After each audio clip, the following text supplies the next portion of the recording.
ഈ വെള്ളച്ചാട്ടം ഏതാണെന്ന് നിങ്ങൾക്ക് മനസ്സിലായോ? നമ്മളുടെ തിരുവനന്തപുരത്ത് നിന്ന് ഏകദേശം 55 കിലോമീറ്റർ സഞ്ചരിച്ച് കഴിയുമ്പോൾ നമുക്ക് ഈ ഒരു സ്ഥലത്തേക്ക് എത്തിച്ചേരാവുന്നതാണ്. കന്യാകുമാരി ജില്ലയിലെ തൃപ്പരപ്പാണ് സ്ഥലം.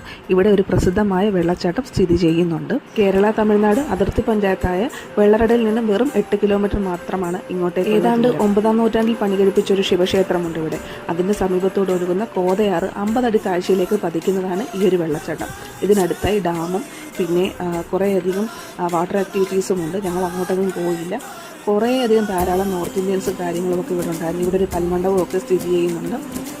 മഴ സീസൺ ആയി കഴിയുമ്പോഴത്തേക്ക് ഇവിടെ ഭയങ്കര ഭംഗി. രാവിലെ 7 തൊട്ട് വൈകിട്ട് 6 മണി വരെയാണ് ഇവിടുത്തെ ഓപ്പണിംഗ് ടൈം. പിന്നെ ഇവിടെ വെള്ളച്ചാട്ടത്തിൽ കുളിക്കാനും ഫ്രഷ് ആകാനുമുള്ള സൗകര്യമുണ്ട്. പിന്നെ കുട്ടികൾക്കായി ചെറിയൊരു തിരുവനന്തപുരത്ത് നിന്ന് വൺ ഡേ ട്രിപ്പിന് പറ്റിയ ബെസ്റ്റ് പ്ലേസാണ് ഇവിടെ. ഞങ്ങൾ പോയ സമയത്ത് മനുഷ്യരാൽ സൃഷ്ടിച്ച കുറച്ച് വൃത്തിഹീനമായ അന്തരീക്ഷം ഇവിടെ ഉണ്ടായിരുന്നു. അതൊഴിച്ചു കഴിഞ്ഞാൽ പ്രകൃതി നമുക്ക് ഒരുക്കിയിരിക്കുന്നത് വളരെ ഭംഗിയായിട്ടുള്ളൊരു കാഴ്ചയാണ് മിസ് ചെയ്യുക.